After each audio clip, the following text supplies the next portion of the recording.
We love the idea of trying to take like these kind of iconic characters in these stories and building out our own versions of the tales. The very first thing is you have the idea of what you want to do with the character. We wanted to do Beauty and the Beast. We knew it all year, and we knew the Beast was going to be Rumpelstiltskin. And then we thought, well, what's the character that he would fall in love with? And what we loved about Belle is that she was a little more bookish. She wanted adventure. Some of the most important qualities that we wanted the character to exude were intelligence and strength and someone you would immediately love. And that, led us to think of Emily. We sent her the script, and she agreed to do it. We couldn't have been more thrilled. The first step is always you want to just sit down and talk about the character. Here's how we see it. How do you see it? What are ways we can see it, together or make it better? We wanted to find our kind of twist on the character and sort of the thing that makes it unique to our show. And it was this idea that she is this really strong, intelligent woman who's in a time where strong, intelligent women are kind of held back a bit. When Rumpelstiltskin comes in, who is obviously the Beast, and volunteers to save her village as long as you come with him. This is your opportunity to save the village. So it's very courageous and very kind of ballsy on her behalf to break away and do that. You're going to take the icon of Belle and make her a woman. For me, I want to bring just a lot more of a realness to her, more of a strength to her. And she has a little bit of a comedic side too, I think. She's able to sort of roll with the punches, and even the little lines in there about, I wanted to get away and see the world. Well, not really seeing the world, but... The playfulness and the strength is what endears you to Rumpelstiltskin. Yeah. I think that's important because it shouldn't be so serious and so... No, there needs to be a balance, and she needs to be incredibly likable too. Very cool. We're excited to see you bring it to life. I'm really excited too.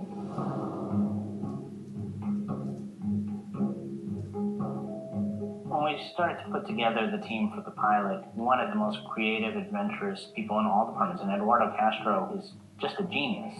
Ooh, it's very flashy. Yeah. The actors right now don't care what they look like as long as they're warm. I don't want to lose the youth. It might look a little bit like Viola Davis in The Help. Yeah. Also, it was very important that, that the costumes didn't look silly. We wanted a sense of couture. We called it fairy tale couture. We wanted to be more Alexander McQueen. What we love about him is there's a real sense of runway style to what he does. The writers have been very, very generous, and they trust me, and there's a lot of drawings involved, and I'll email the drawings, and we'll say, this is what we're thinking. Then we'll have a wardrobe meeting.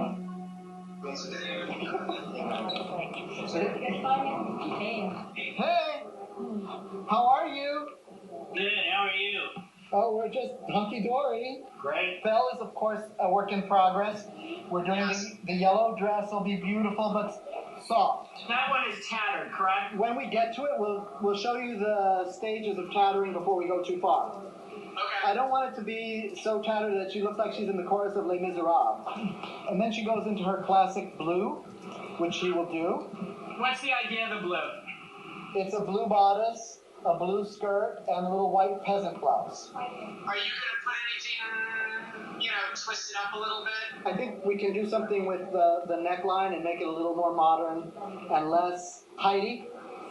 Yes, less Swiss Miss. When we have the fitting, which is going to happen momentarily, as soon as our actress arrives, she's in customs at the moment, we're going to try the blouse, and you'll see two different versions of the sleeve. You'll see how fitting goes. No, it's very good. We're going to make it more romantic. The color we wanted because it was specified blue, but we went through many different colors, and this just looked really, the color looked right because there's got a little bit of yellow in it.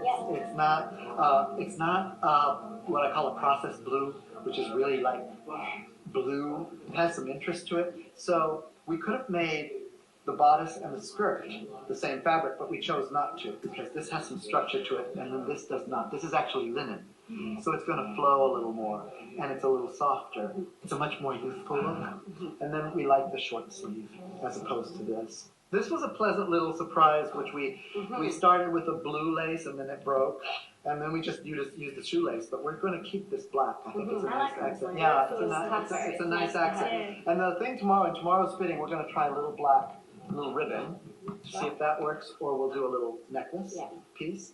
And we'll see if hair has something, and then it'll all come together. It's actually really comfortable. Yeah.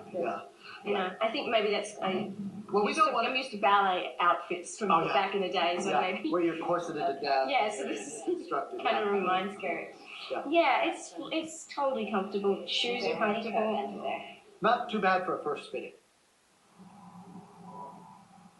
Hey, Mark.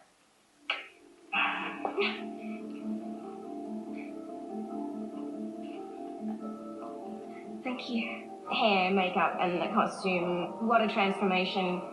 Emily possesses all the qualities that we need. She's beautiful. She resembles Belle. She's also got this wonderful vulnerable side and this great strength to her. He could be on his way right now, Papa. How if it was to get to explain? I think the dialogue's written so well that you just automatically feel like Belle. And it's been fun. I guess for me it's been developing sort of her brightness and her strengths, but at the same time vulnerability. I will go with him. I forbid it! No one decides my fate but me. I really get to have fun with her. It's nice to play a strong woman, but also just has this wonderful energy to her. You were freeing yourself. You could have had happiness if you just believed that someone could want you.